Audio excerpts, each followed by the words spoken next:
In this video, I am going to show you how to fix XW0D36C4 error code Windows 11.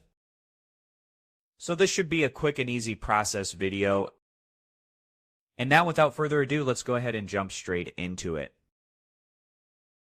So the first thing you need to do is to go ahead to the search menu, type in this, as you can see, which is Windows Media Player Legacy. Click on Open. And now after you have clicked on Open, just click on Recommended Settings. Then click on Finish. After that, this window will open up for you. Just give it a couple of moments to load.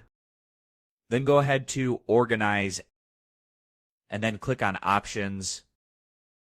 After that, just go ahead, click on RIP Music, and then make sure the RIP CD or Merkle is disabled, as you can see.